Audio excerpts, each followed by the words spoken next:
연말에는 주택담보대출 금리 8% 전망이 나오면서 대출 금리가 가파르게 오르고 있습니다. 안녕하세요. 메신저 조용화입니다. 이전 특례보금자리론 관련해서 제가 영상을 올린 적이 있는데요. 8월 달에 가계대출이 대폭 증가한 이유가 바로 특례보금자리론 때문이죠. 최근 고금리 기조에 따라서 은행별로 가산금리가 가파르게 오르고 있다고 하는데요. 거기에 조달금리까지 추가돼서 10월 둘째 주부터 1금융권 5개 시중은행에서 전체 적용된다고 합니다. 그럼 어떤 내용인지 저희 한번 같이 알아보도록 해보겠습니다. 대출금리 상승세가 심상치 않습니다. 조달 비용이 늘고 있는 데다 은행들이 대출 속도 조절을 위해 가산금리까지 높이고 있습니다. 단독형 주택담보대출은 이미 연 7%를 돌파했습니다. 김성훈 기자의 보도입니다. 이달 들어 은행채 손발행 규모는 2조 4천여억 원에 달했습니다. 불가격을 만에 지난달 발행 규모의 절반이 넘는 물량이 쏟아졌습니다. 작년보다 더 신기했던 예금비 단계에서 고려비 기준에 제일 처음에 금리도 많이 올라갈 거고 그러다 보니까 은행채에도 많이 몰리는 것 같아요. 아무래도 은행채에 대한 매출이 있고 은행채의 발행 급증은 대출 금리를 자극할 수 있습니다. 채권 가격을 떨어뜨리고 이는 금리 상승으로 이어지기 때문입니다. 이달 들어 5년 만기 은행채 금리는 4.7%대까지 올라 9개월 만에 최고 수준까지 뛰었습니다. 여기에 대출 속도 조절을 위해 시중은행들은 대출 금리를 자체적으로 더 높이고 있습니다. 국민은행이 주택담보대출 적용률을 최대 0.2%포인트 올렸고 우리은행 역시 13일부터 인상을 결정했습니다. 우정형 기관의 금리는 2% 중반대를 향하고 있고 변동력은 이미 7%를 돌파했습니다. 정책 주담대인 특례보금자리론 상황도 마찬가지입니다. 어때요, 여러분? 대출 금리가 가파르게 지금 오르고 있는 상황이 왜 그런지 영상을 통해서 한번 같이 봤는데요. 5개 시중은행이 가산금리를 더 상향을 시킨다는 내용이고 여기에 조달금리라는 게 추가가 됐습니다. 가산금리, 조달금리 이게 정확히 어떤 건지 같이 한번 알아보도록 해보겠습니다. 그럼 준비한 화면 보면서 이야기 한번 해보겠습니다. 일단 가산금리, 조달금리를 알아보기 전에 계산을 한번 해보면 좋지 않을까라는 생각이 들어서 준비를 해봤고요. 일단 지금 속도면 연말 전에 금리 8% 갈 수 있다. 또는 넘을 수도 있다는 우리는 가능성을 열어두고 봐야 된다. 그러면 그 이자와 원금을 우리가 피부로 느낄 수 있게 직접 우리가 한번 계산을 해보자. 영상을 보시고 나서 또 핸드폰을 닫으면 또 안 할 수도 있잖아요. 그래서 연말 전에 8%가 올 수 있다는 가능성을 열어두고 예시로 한번 대출 계산기를 여러분들과 함께 돌려보도록 하겠습니다. 검색창에 대출 계산기라고 치고 여기 나와 있는 이자 계산기가 나와 있잖아요. 이거를 같이 한번 예시로 5억을 대출 받았을 때 대출 기간 30년 연 이자율 8% 그리고 원리금과 원금 균등이 각각 얼마씩 나오는지 여러분들하고 한번 해보고 이 부분에 대해서 좀 저희가 심각성을 알아야 된다고 생각을 해요. 꼭 그래서 이 대출 계산기를 여러분들이 돌려보시면 좋을 것 같아요. 그럼 같이 한번 해보겠습니다. 대출 금액이 5억으로 잡고요. 저희가 보통은 특례보금자리론이 50년이었는데 그 특례보금자리론이 끝났으니까 30년을 기준으로 잡아보겠습니다. 그리고 현재는 이제 8%까지 연말에 갈 수 있다는 가능성을 열어두고 이자율 8% 넣었고요. 원리금 균등으로 먼저 제가 계산을 해보겠습니다. 자, 원리금 균등으로 했을 때 1회차 상환 금액이 366만 8,823원. 요걸 꼭 체크해 보셔야 돼요. 1회차부터 이제 쭉 회차별로 있지만 어때요, 여러분? 원금이 33만 5천 원이에요. 근데 대출 이자가 333만 3,300원이네요.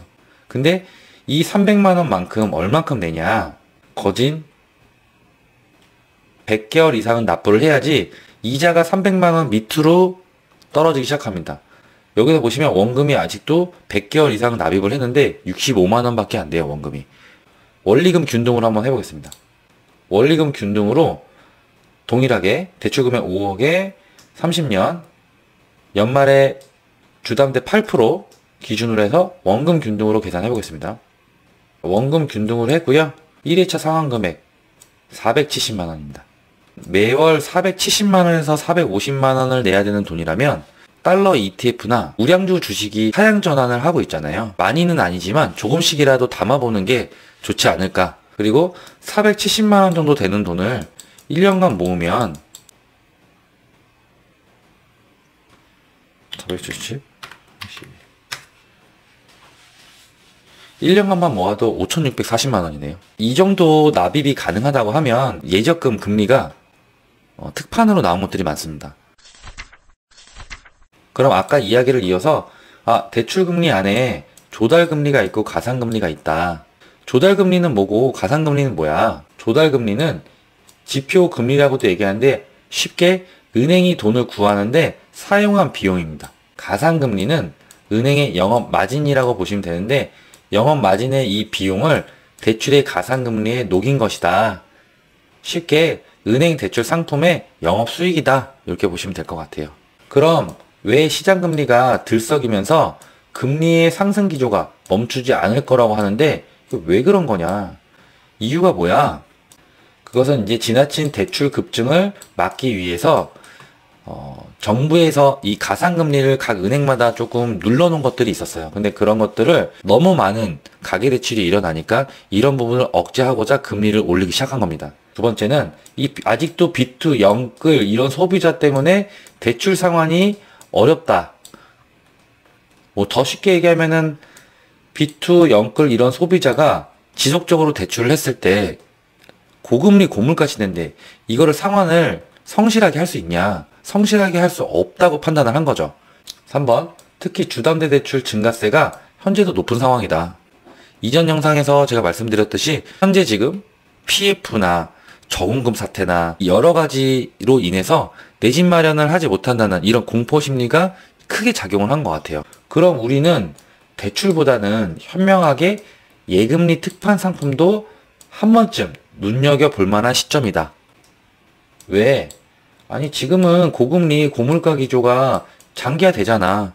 그리고 그 가능성도 높기 때문에 1년 정도는 예금리 특판 상품으로 4에서 5% 정도의 수익률을 낼 수 있는 상품으로 운영을 하는 것도 나쁘지 않다. 임대 수익을 내더라도 보통은 평균 6% 정도 됐었거든요. 지금은 이 정도는 안 나오죠. 그리고 부동산이라는 게 어느 정도의 리스크를 감당하고 가기 때문에 오히려 안전하게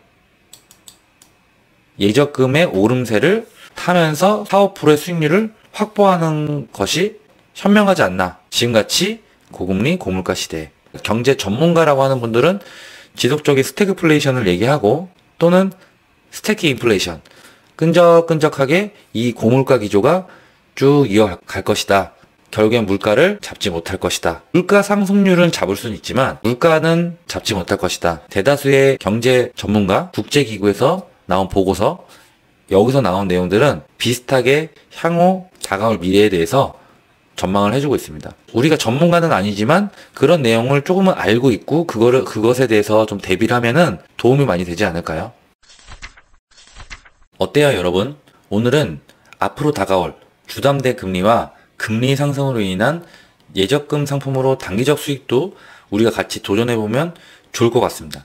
그래도 지금 같은 시기에는 리스크 없이 내 자산을 지키면서 단돈 10,000원이라도 늘려나가면 분명히 여러분들한테 도움이 될 것 같거든요. 오늘도 여러분들과 대출 금리에 대해서 이야기해봤는데요. 2023년은 금리 인상에 대해서 가능성이 상당히 높잖아요. 인상이 안 되더라도 고금리 상태가 지속적으로 장기화가 된다고 하니까 우리는 또 이 부분을 또 잘 이용하고 잘 버티고 이겨내셨으면 좋겠습니다.